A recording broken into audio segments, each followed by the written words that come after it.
সারা ভারতে এখনো টয়লেটের অভাব। তারা এখনো আপনার খোলা আকাশের নিচে সবসময় টয়লেটে আকর্ষণ থাকে। সে যদি চাকরি করতে চায় বাংলাদেশে, তাকে কমপক্ষে 1 লক্ষ থেকে 2 লক্ষ টাকা বেতনে হকারের চাকরি দিতে আমি প্রস্তুত রয়েছি। বাংলাদেশে, আমাদের দেশে যেরকম আপনার হরেক রকম যে ক্যাম্পাসার আছে, যে মলম বিক্রেতা, ডেক্সি বিক্রেতা, বিভিন্ন ধরনের আপনার কাপড় চোপড় যে রাস্তাঘাটে আমরা ভ্যান গাড়ি বিক্রি করি, এরা যেভাবে কথা বলে, যে ভাষায় তারা ইউজ করে মানুষকে দৃষ্টি আকর্ষণ করে, মানুষের কথা শুনতে চায় না, নিজেকে বলতে চায়, নিজেকে উপস্থাপন করতে চায়।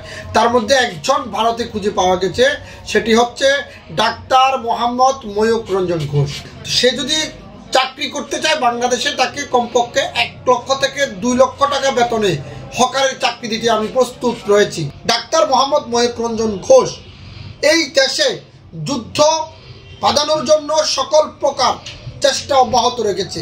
আমি বলবো ভারত সরকারকে, একে যত দ্রুত আপনারা আমাদের দেশে পাঠাতে পারবেন, তত দ্রুত আমরা তার সুচিকিৎসা আমরা নিশ্চিত করতে পারবো। কারণ শীতকালে আমাদের দেশে ডাক্তারদের অভিজ্ঞতা বাড়ে এবং শীতকালে আমরা ওই সকল মানসিক ভারসাম্যহীন মলম বিক্রেতাদেরকে আমরা ভালো ট্রিটমেন্ট দিতে পারি।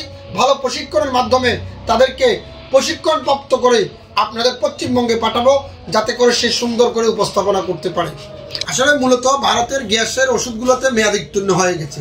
এই জন্য তারা মনে করছে যে আমাদের বাংলাদেশের গ্যাসের ওষুধের সমস্যা আছে, আমাদের মাথায় সমস্যা আছে, এরকম কিছু সে বুঝাতে চাচ্ছে। অথচ তাদের গ্যাসের ওষুধগুলো মেয়াদ উত্তীর্ণ হওয়ার কারণে তাদের সমস্যা বেড়ে গেছে। এই জন্য তারা কখন কাকে কি বলতে হবে। ভারতে একটা জিনিস কি জানেন, ভারতে হচ্ছে আপনি দেখবেন সারা ভারতে এখনো আপনার যে টয়লেটের অভাব।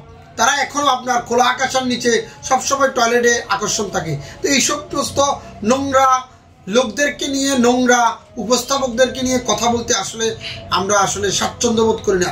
আমাদের বাংলাদেশের মানুষগুলো, আমরা বাঙালি নয়, আমরা বাংলাদেশি। আর আমরা বাংলাদেশি মানুষগুলো সবসময় পরিপাটি এবং স্বাচ্ছন্দ্য পছন্দ করি, যেটি ভারতের মানুষ কখনোই করতে পারবে না, কখনো দেখতেও পারবে না। তারা আমাদের চাইতে কখনো ভালো কিছু শিখতে পারবে না। এই জন্য শিখতে পারবে না কারণ আমাদের কালচার এবং রীতিনীতির সাথে তাদের কখনো মিল হয় না। বরং তাদেরকে আমরা এটুকু বলতে পারি, তারা একটি পাগলের দেশে বসবাস করে, আর ওই পাগলের দেশের পাগলামিগুলো আমাদের দেশে কখনো মানানসই নয়।